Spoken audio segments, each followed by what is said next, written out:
The old alien sat in his chair by the window. His blue scales had faded to a pale gray over the years. His left arm was missing below the elbow, and the stump was covered with a simple cloth wrap. His name was Kethral Vaughn, and he was 147 years old. In Velthary years, that made him ancient. Most of his generation had died long ago, either in the war or from the memories that followed them home. The young journalist sitting across from him was named Tiravine. She was barely 30 years old and had never seen a human in her life. To her generation, humans were just another species in the galaxy. Trading partners, neighbors. But Kethral remembered a time when the word human meant something very different. It meant death. It meant terror. It meant the end of everything the Velthary Dominion believed about itself. Tiravine activated her recording device and placed it on a small table between them. She smiled politely and folded her hands in her lap. "Thank you for agreeing to speak with me," she said. "The historical archives have very little information about the Earth campaign. Most of the military records were sealed or destroyed." Kethral made a sound that might have been a laugh. It came out dry and bitter. "They were destroyed because our leaders were ashamed," he said. "We went to Earth thinking we would add another world to our empire. We had done it 37 times before. 37 species had fallen to our fleets. Some fought for a few months. Some surrendered in days. None of them lasted more than a year." He turned his head and looked out the window at the purple sky of his homeworld. "The humans lasted 5 years. And in the end, we were the ones who surrendered." Tiravine leaned forward slightly. This was not what the old history book said. The official story was that the Velthary had withdrawn from Earth for strategic reasons. A mutual agreement. A diplomatic resolution. "Can you tell me what really happened?" she asked. Kethral was quiet for a long moment. When he spoke again, his voice was softer. "I can tell you what I saw, what I lived through. But I warn you, young one, you will not sleep well after hearing these stories. I still don't, and it has been 60 years. He shifted in his chair and began to speak. The Velthary fleet had arrived in the Sol system on a bright morning in Earth's northern hemisphere. There were 120 warships, each one carrying thousands of soldiers. The humans had nothing that could match their firepower. Their fastest ships were slow and clumsy. Their weapons were primitive. Their planetary defenses were laughable. The Velthary commanders had studied Earth for months before the invasion. They knew about the humans' endless wars with each other. They knew about their divided nations, their competing governments, their petty conflicts over resources and territory. The commanders believed this would make the conquest simple. A species that could not unite against itself would never unite against an outside enemy. They were wrong. The first Velthary ships descended over a region called North America. They broadcast a message demanding immediate surrender. The message explained that resistance was pointless. It promised that cooperation would be rewarded with fair treatment. It warned that defiance would be met with overwhelming force. The humans did not respond for almost an hour. The Velthary commanders grew impatient. They prepared to begin bombardment of the major cities. Then a signal came through. It was a video transmission from a small human settlement in a place called Kansas. A human female appeared on the screen. She was middle-aged, with gray streaks in her brown hair and lines around her eyes. Her name was Linda Price, and she was the mayor of a town with fewer than 10,000 people. She looked directly into the camera and spoke. "This is a message to the alien fleet in our sky. I don't know who you are or where you come from. I don't know why you think you can take our world. But I want you to understand something very clearly. You picked the wrong planet." The Velthary commanders laughed at her. A small town leader from an insignificant settlement, speaking for her entire species. It was absurd, but within 6 hours, something happened that the Velthary had never seen before. Every nation on Earth stopped fighting each other. Old enemies put aside their hatred. Countries that had been at war for decades declared immediate ceasefires. Governments that had refused to speak to each other for years opened direct communication lines. The humans called it the Unity Pact. Every major nation on Earth signed it within 24 hours. They agreed to share all military resources. They agreed to coordinate all defensive operations. They agreed that no nation would negotiate separately with the invaders. They would stand together, or they would fall together. Kethro paused and shook his head slowly. "We didn't understand," he said. "We had conquered 37 species. None of them had ever stopped fighting each other long enough to fight us. Their internal divisions always made them weak. We counted on that weakness." He looked at Tiravine with his old, tired eyes. The humans were different. They hated each other, yes. They had fought terrible wars among themselves for thousands of years. But when we came, they looked at us and decided that we were worse. We were the enemy that could make them forget all their other enemies.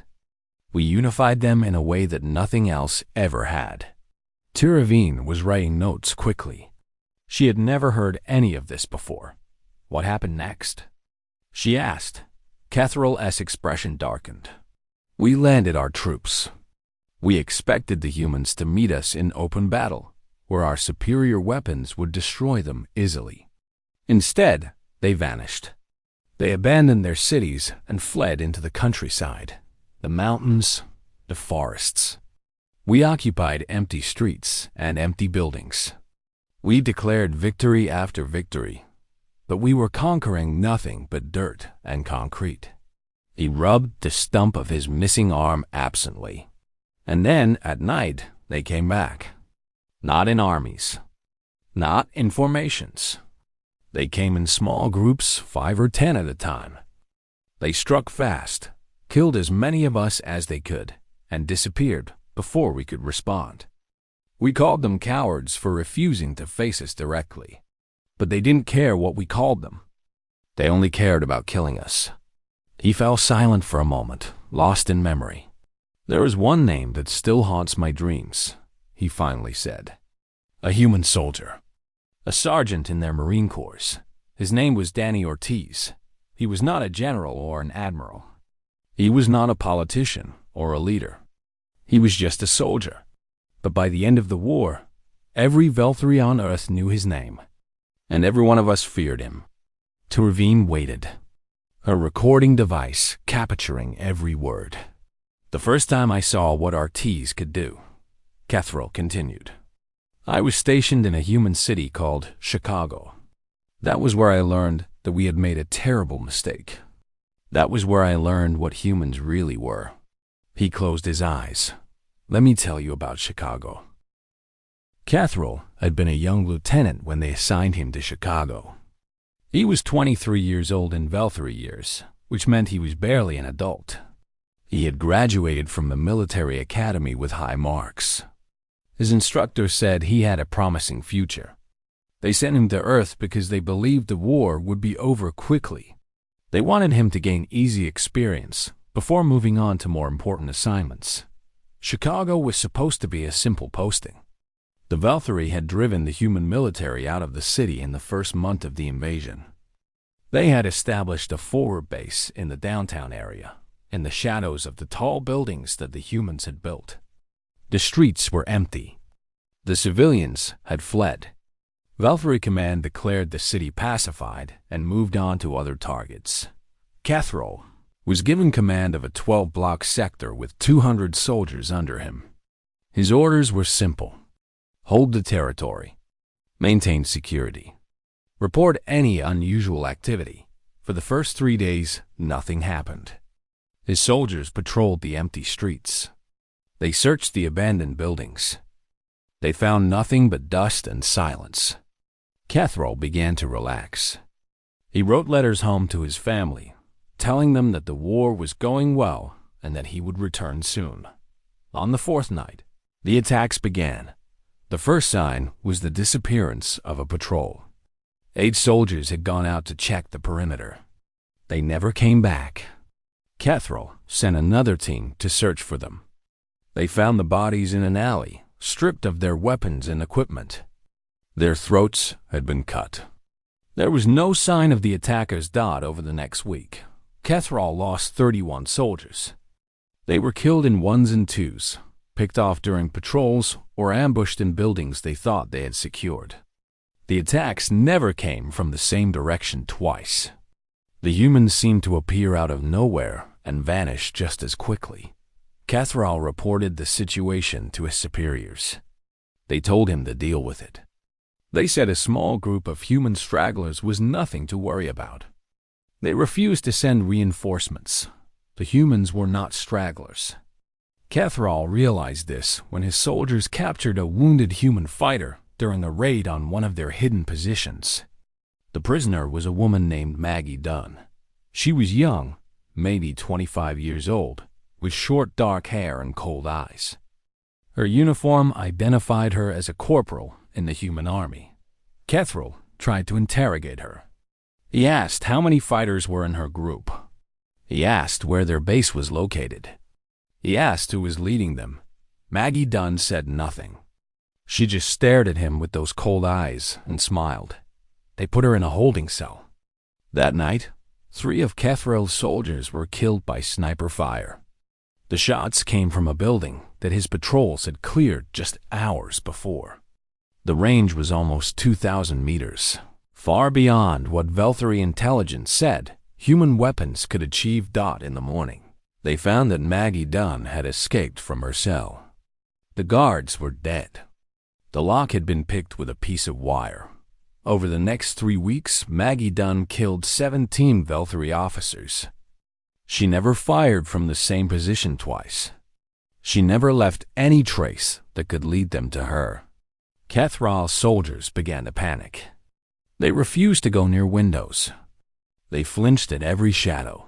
Catherall requested thermal imaging equipment from command. They sent it. His soldiers used the technology to scan every building in their sector, looking for heat signatures that would reveal human hiding spots. The humans adapted. They covered themselves with mud and sewage from the city's drainage system. The filth masked their body heat. They became invisible again. Catherall ordered his soldiers to seal the tunnel entrances that led into the underground. The humans have been using the subway system and the old sewer networks to move unseen beneath the streets. His engineers worked for 2 days, filling the tunnels with rubble and welding metal plates over the access points. It didn't matter. The humans dug new tunnels. They broke through basement walls. They created passages that connected the buildings above ground. They were like water, flowing around every obstacle and finding new paths forward. By the end of the second month, Catherall's unit had been reduced from 200 soldiers to 31. They had killed perhaps 15 humans in return. Maybe 20. He wasn't sure anymore. The bodies disappeared before they could be counted. The worst part was the fear. Catherall's soldiers stopped sleeping. They jumped at every sound. Some of them began to see humans everywhere, in every shadow and every movement. A few went mad and had to be restrained. Catherall himself could not escape the feeling that he was being watched. Every time he walked through the streets, every time he stood near a window, he felt eyes on him. He knew that somewhere out there, Maggie Dunn was looking at him through her scope. He knew that at any moment, she could end his life with a single bullet. The only reason he was still alive was because she had decided not to kill him yet. He requested orbital bombardment. He begged command to destroy the city from space and end the nightmare. They refused. They said it would be wasteful to use such resources against a small resistance force. They said he was exaggerating the threat. They said he needed to control his fear and do his duty. Catherall stopped reporting the casualties. He stopped reporting anything at all. He just tried to keep his remaining soldiers alive for one more day. Near the end of his assignment in Chicago, a young private came to him with a question. The private was terrified. barely able to speak. He asked Kethral how the humans could fight like this. How could so few people cause so much damage? Kethral thought about the question for a long time. Because we are not fighting a few people, he finally answered. We are fighting all of them. Every human on this planet. The soldiers, the civilians, the old and the young. They have all decided that we are their enemy. And every single one of them is willing to die if it means killing even one of us. He looked at the young private with exhausted eyes. There is no small force. There is no isolated resistance. Every human is the resistance. And they will never stop until we are dead or gone. 3 days later, Kethral was transferred out of Chicago. He was one of 11 survivors from his original unit of 200. He left behind a city that the Velthari had conquered and occupied, but never truly controlled. The humans remained in the shadows, waiting for the next group of soldiers to arrive. Kethral thought Chicago was the worst thing he would ever experience. He was wrong. His next assignment would take him to a place that made Chicago seem like a peaceful dream. It was a mountain range in western North America. The humans called it the Rockies. And that was where he would meet Danny Ortiz for the first time. The Rocky Mountains were supposed to be safe. That was what Kethral's commanders told him when they gave him his new assignment. The Velthari had built a massive supply depot in a valley deep in the mountain range. It was far from the human population centers. The terrain was harsh and difficult to navigate. The weather was brutal, with freezing temperatures and heavy snowfall for most of the year. The commanders believed that no human force could survive in such conditions long enough to threaten the depot. They were confident that the mountains themselves would protect the base. Kethral arrived at the depot in the early winter. He was given command of a defensive section, a promotion that came from surviving Chicago when so many others had died. He tried to feel grateful, but all he felt was tired. The war had only been going on for 6 months, and already he felt like an old man. The depot held enough weapons, ammunition, and supplies to support the entire North American campaign for a year. There were 3,000 Velthari soldiers stationed there. The base had heavy defensive walls, automated weapon systems, and constant air patrols. It seemed like a fortress that nothing could threaten. On his first night at the depot, Kethral stood outside and looked at the mountains rising around him.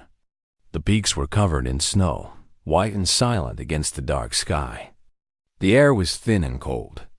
His lungs struggled to work properly at this altitude, and his scales could not regulate his body temperature well in the freezing conditions. A senior officer came to stand beside him. The officer had been stationed at the depot for 3 months already. Beautiful, isn't it? The officer said, looking at the mountains. It's cold, Kethral replied. How do you survive here? The officer laughed bitterly. We stay inside. We use heaters and protective gear. We limit our time outdoors. If we follow the protocols, we can function well enough. He paused, and his expression became serious. The humans don't have protocols. They don't use heaters. They walk through this terrain like they were born in it. I've seen them move through blizzards that would kill any of us in minutes. They don't seem to feel the cold at all. Kethral felt a chill that had nothing to do with the temperature. There are humans here? He asked. The officer nodded slowly. A small unit. Army Rangers, they call themselves. They've been raiding our supply convoys for 2 months. We've tried to hunt them down, but they know these mountains better than we ever will. They disappear into the snow and the rocks, and we never find them. He looked at Kethral with tired eyes. Their leader is a sergeant named Danny Ortiz. Remember that name. If you're lucky, you'll never meet him.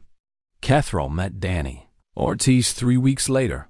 The attack came on a night when the temperature had dropped to 40 degrees below zero. The wind was howling through the valley, carrying sheets of snow that reduced visibility to almost nothing. The automated sensors were useless in the storm. The patrols had been called back to shelter. The Valkyrie thought they were safe. No one could be outside in such conditions.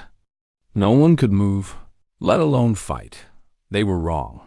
The first sign of the attack was an explosion at the main ammunition storage building. The blast lit up the night like a second sun and sent shockwaves rolling across the base. Before the Valkyrie could react, more explosions followed. The fuel depot, the vehicle maintenance bay, the communications tower. Kethrol grabbed his weapon and ran outside. The cold hit him like a physical blow. He could barely breathe. His scales began to crack from the frost. Through the swirling snow, he saw them. Dark shapes moving between the buildings, firing precise shots and throwing grenades. There were maybe 20 of them, wrapped in white camouflage that made them almost invisible against the snow. They moved like ghosts. They fought like demons. Kethrol tried to organize a defense, but his soldiers were scattered and confused. The storm made communication impossible. The explosions had destroyed the base's coordination systems. Each group of Valkyrie was fighting alone, unable to see or contact the others. The battle lasted less than an hour. When it was over, 43 Valkyrie were dead. A month's worth of ammunition had been destroyed. The fuel depot was burning, and the humans had vanished back into the mountains without losing a single fighter. Kethrol stood in the ruins of the ammunition building as dawn broke over the mountains. His body was shaking from cold and exhaustion. His commanding officer came to stand beside him. "That was Ortiz," the commander said quietly. "He's been doing this for 4 months. Small raids, always at night, always when the weather is worst. He never loses anyone. We never catch him. How is this possible?" Kethrol asked. "How can they survive out there? How can they fight in these conditions?" The commander had no answer. Over the following weeks, the raids continued. The Valkyrie reinforced their defenses. They increased patrols. They brought in more soldiers. None of it mattered. One night, Ortiz's team infiltrated the base again and destroyed the replacement communications equipment that had just arrived. Another night, they poisoned the water supply, forcing the entire garrison to rely on emergency rations for a week. The Valkyrie finally managed to wound and capture one of Ortiz's soldiers during a raid. He was a young private named Kyle Vance, barely 19 years old. He had been shot twice in the chest and once in the leg. By all logic, he should have been dead. They brought him to the medical bay and tried to save his life so they could interrogate him. The Valkyrie doctors worked for hours to repair the damage to his body. When Kyle Vance woke up, Kethrol was waiting for him. "Tell me about your unit," Kethrol said. "Tell me where your base is. Tell me how many of you there are." Kyle Vance looked at him with glassy eyes. Blood was still seeping through his bandages. He should have been terrified. He should have been desperate to save his own life. Instead, he smiled. "My name is Kyle Vance," he said. "Private First Class. Serial number 4-7-2-9-6-1-8-3. Kethrol pressed him harder. He threatened him with pain. He promised him medical treatment if he cooperated. He offered him a chance to survive. Kyle Vance just kept smiling. He repeated his name, his rank, and his serial number. Nothing else done. An hour later, Kyle Vance died from his wounds. He died singing a song in a weak, fading voice. Kethrol did not understand the words, but years later, he learned what the song was. The humans called it their national anthem. It was about a flag that survived a battle and kept flying through the night. Kyle Vance died singing about his flag and smiling at his enemies. Kethrol learned a human word that winter. The word was spite. It meant to do something harmful or unpleasant to someone else, not because you would benefit from it, but simply because you wanted them to suffer. The humans fought with spite. They did not fight to win, because they knew they could not win. They fought to make losing cost of Velthury everything they had. They fought to make sure that every victory came with a price paid in blood and fire and grief. Cathrall was beginning to understand why the Velthury had made a terrible mistake coming to Earth. The High Command was beginning to understand it too. They decided to take a new approach. They would break the humans the way they had broken every other species that resisted. They called it the Decimation Protocol. It had worked on 37 worlds. On Earth, it would prove to be the greatest mistake the Velthury ever made. The Decimation Protocol was simple. For every Velthury soldier killed by human resistance forces, 10 human civilians would be executed publicly. The killings would be broadcast across all communication channels. The message would be clear. Stop fighting or watch your people die. The Velthury High Command believed this would break the humans' will to resist. It had worked on 37 other worlds. When faced with the choice between continued resistance and mass civilian deaths, every other species had eventually surrendered. Their people had turned against their own fighters, demanding that they stop the violence. The resistance had crumbled from within. Velthury expected the same thing to happen on Earth. Cathrall was transferred from the mountain depot to an occupation zone in a region called Ohio. His new assignment was to participate in the Decimation Protocol. He was ordered to help select and execute civilians in response to resistance attacks. He hated the assignment. He hated what he was being asked to do. But he was a soldier, and he followed orders. The first execution took place in a small town that had been the site of a resistance bombing. 12 Velthury soldiers had been killed when a truck filled with explosives was driven into their barracks. Under the protocol, 120 civilians would be selected for execution. Cathrall was part of the selection team. They went through the town's population records and chose their victims at random. Old and young, men and women, farmers and teachers and shopkeepers. None of them had anything to do with the bombing. That was the point. The punishment was meant to be indiscriminate. The civilians were gathered in the town's main square. They were forced to kneel in rows, facing a wall. Velthury soldiers stood behind them with weapons ready. The humans did not beg. They did not cry. They did not plead for mercy. They were silent. They looked at their executioners with eyes full of hatred and defiance. Some of them held hands with the person next to them. Some of them whispered prayers. Some of them just stared straight ahead, refusing to give the Velthury the satisfaction of seeing their fear. Cathrall remembered one man in particular. He was old, maybe 70 years in human age. His hair was white and his hands were weathered from years of hard work. His name was Henry Marsh, and he had been a farmer all his life. He had 3 grandchildren. He had never held a weapon. When the soldiers came to line him up for execution, Henry Marsh did not resist. He walked calmly to his place in the row. He knelt when he was told to kneel, but before the shooting started, he turned his head and looked at the crowd of humans who had been forced to watch. His voice was clear and strong. "Make them pay for every one of us," he said. "Every single one." Then he turned back to face the wall and waited for the bullet. Cathrall gave the order to fire. 120 people died in that square. Their bodies were left where they fell as a warning to others. The Velthury expected the surviving humans to turn on the resistance. They expected them to demand peace. They expected this cycle of violence to end. Instead, something else happened. That night, the resistance cell in Ohio launched the largest attack in the region's history. They struck the Velthury regional headquarters with overwhelming force. They used everything they had: guns, explosives, improvised weapons, and their own bare hands. They fought for 6 hours without stopping. When dawn came, more than 300 Velthury soldiers were dead.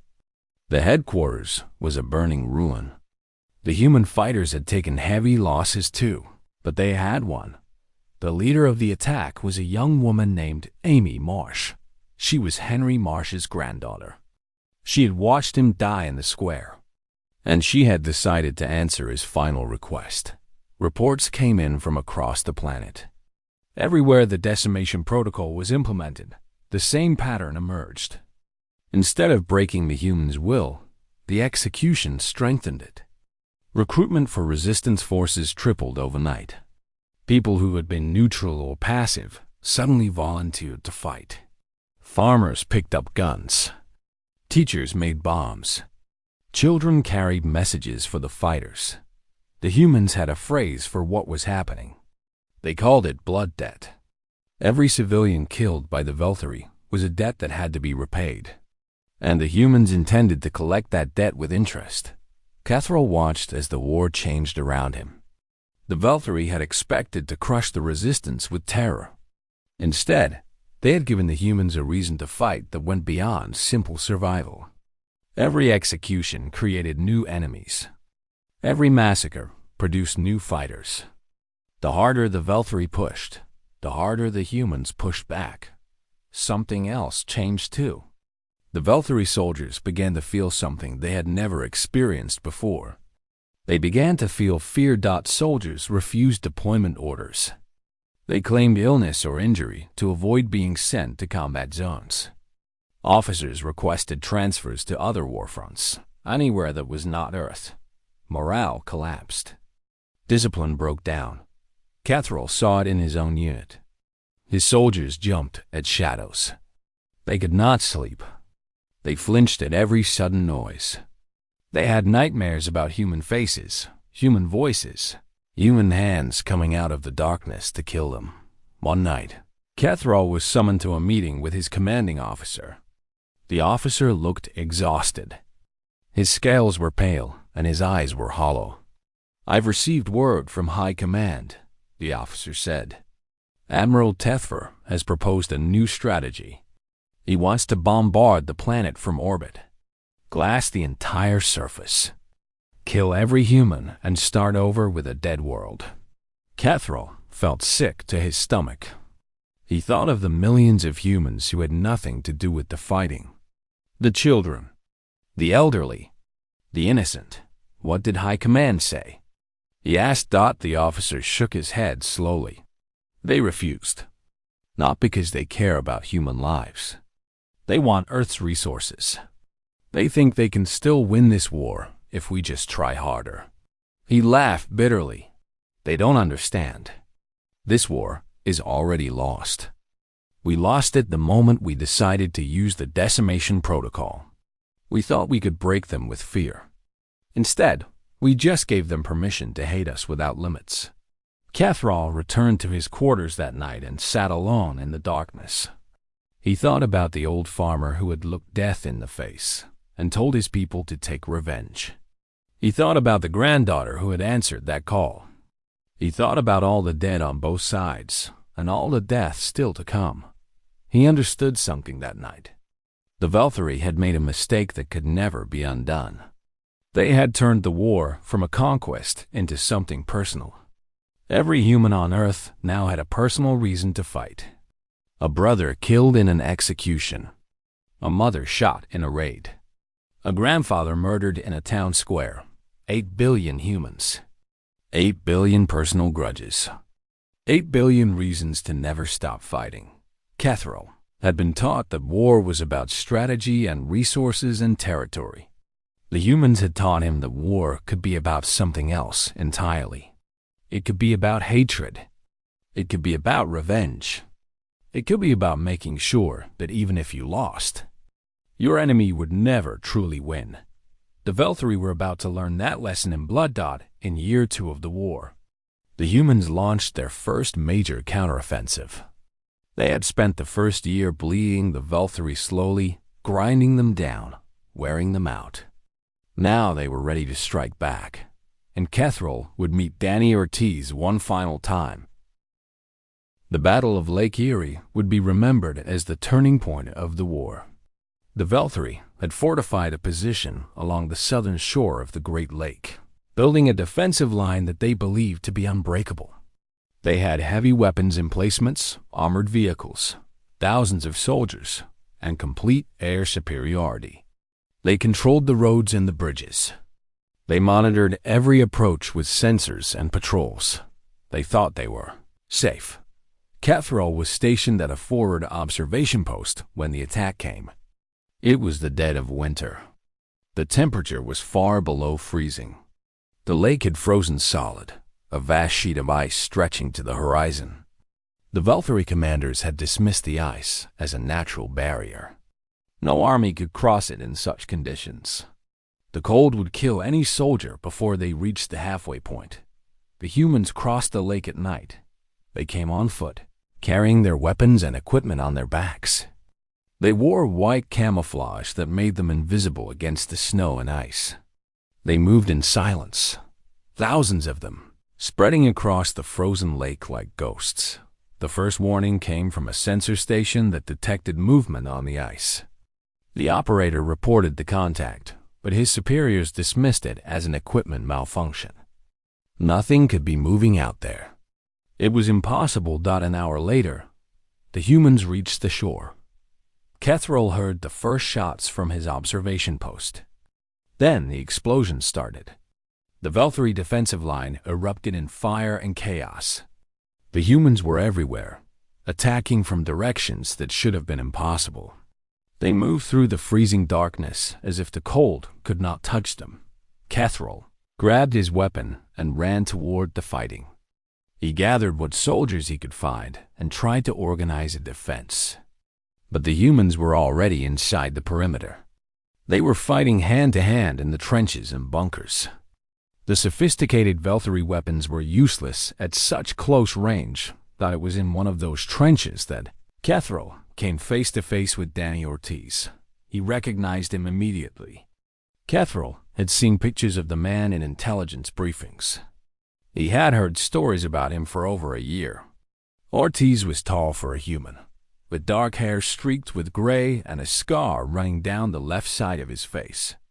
His eyes were calm and focused, the eyes of a man who had made peace with death long ago. They faced each other across the narrow trench. Around them, soldiers were fighting and dying. The sounds of battle filled the night. Neither of them spoke. There was nothing to say.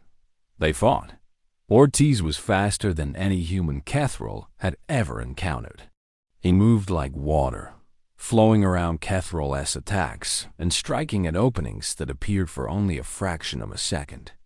He fought with a knife in one hand and a pistol in the other, switching between them seamlessly. Catherall was stronger. His Valkyrie body was built for combat. His scales provided natural armor.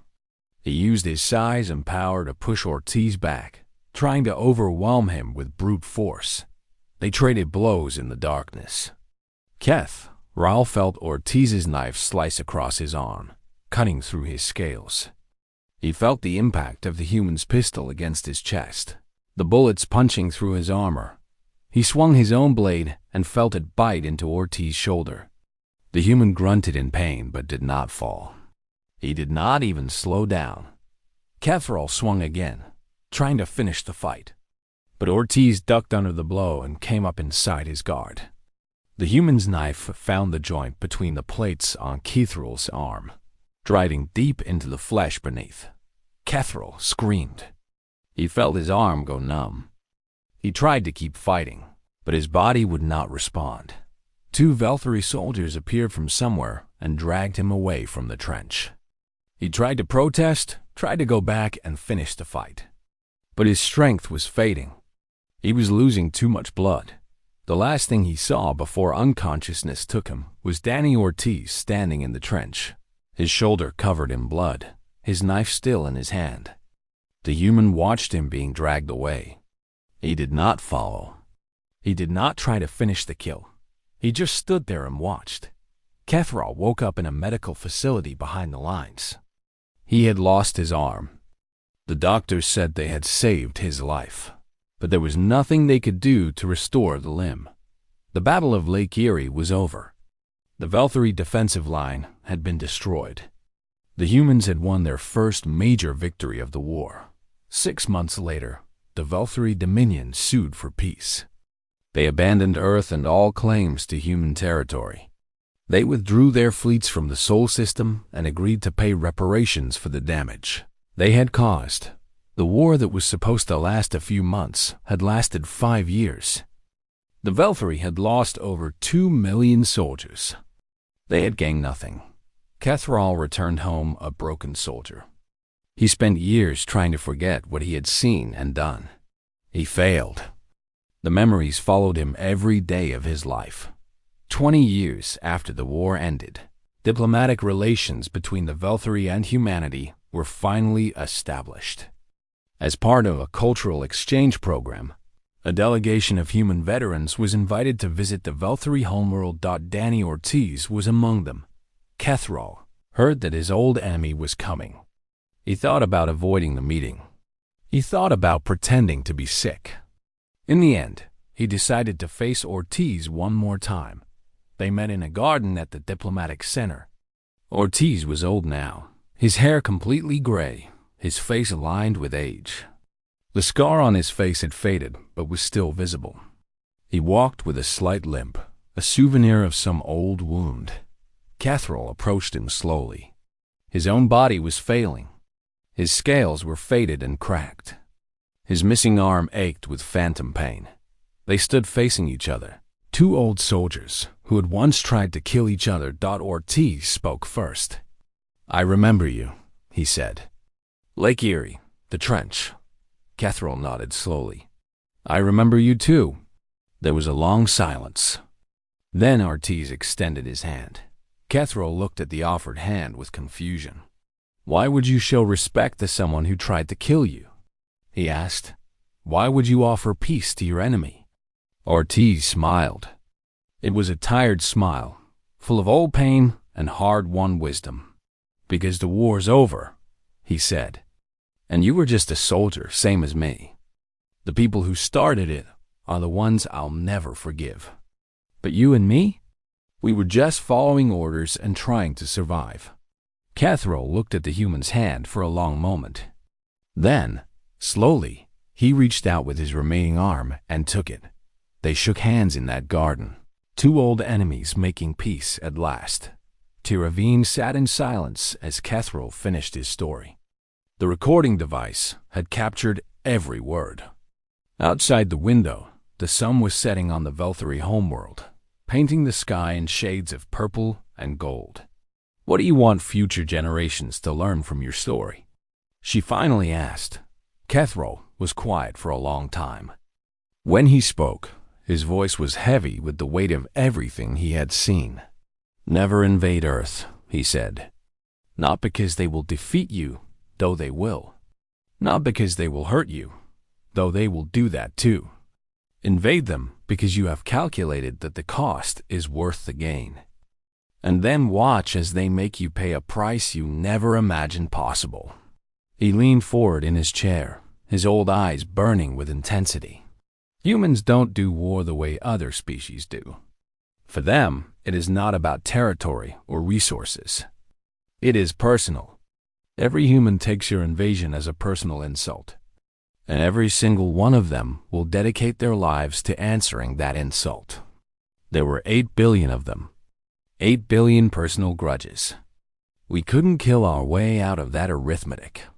He settled back in his chair and closed his eyes. Let them be. Let them have their world and their strange, fierce ways. They have earned the right to be left alone. Tiravine ended the interview and gathered her things. As she walked out of the veterans' facility, she passed a large window that looked out at the night sky. Among the countless stars, she could see a distant yellow sun. Somewhere out there, around that sun, the humans were living their lives, working and loving and building their civilization. And remembering, always remembering, the Velthari had learned their lesson. They would not forget, and neither would the humans.